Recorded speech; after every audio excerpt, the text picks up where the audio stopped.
You must recall that Africa has had its own proliferation of theaters of conflict, right from the Congo in the 60s, to Rwanda, to Somalia, to Sudan, to Sierra Leone, Liberia, even to Nigeria during the Civil War. We have had our own problems. Guinea, Senegal, just name it. There is hardly any country in West Africa that has not had its own dose of one problem of insecurity or the other. And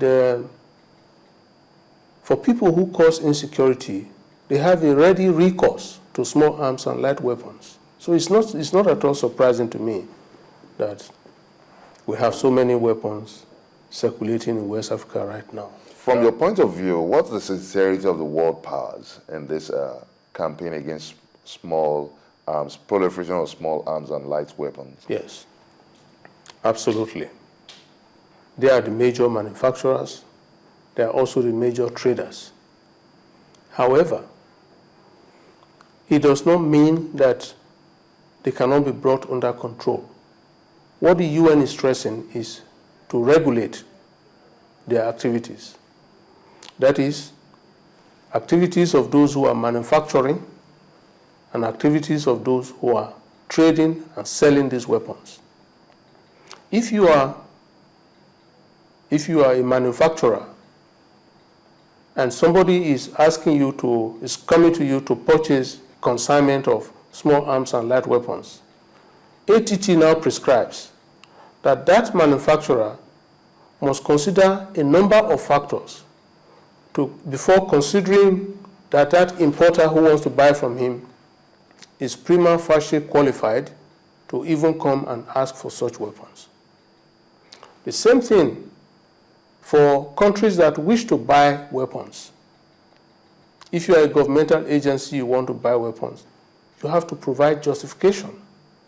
Of course, within the rubric of your country's security needs, before a supplier or manufacturer will now agree to sell weapons to you. This is what the ATT has achieved.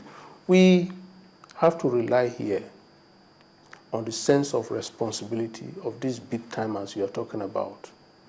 Otherwise, we have no way of knowing whether they will be sincere or not.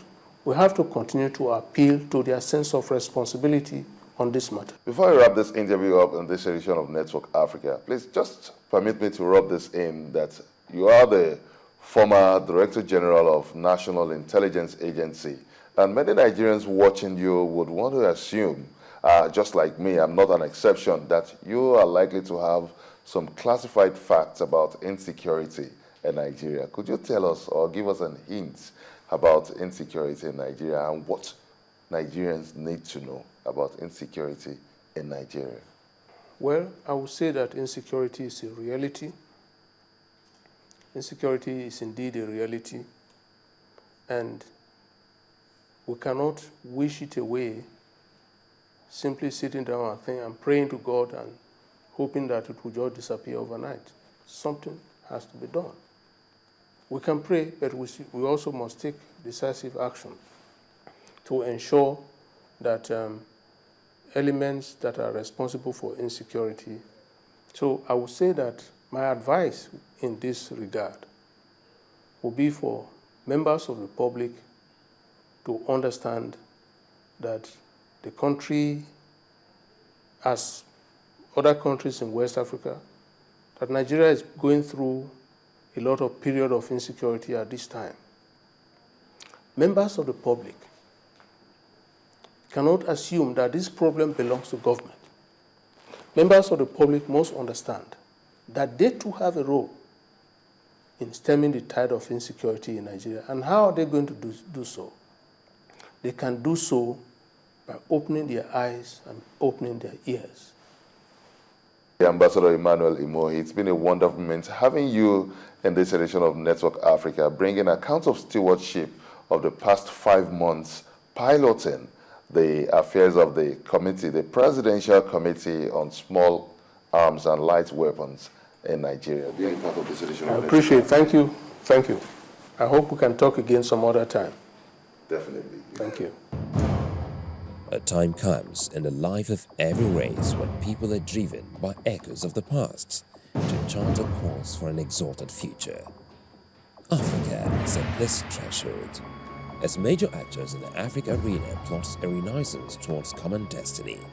Let's pedal across the streams of yesterday through the backstreets of Africa to the defining roles of policymakers, the political realities of the African nation, balance of power, and the strive to sustain national interest and identity. Join us on Network Africa on Channels Television. Network Africa, the rallying point for the emergence of a new Africa.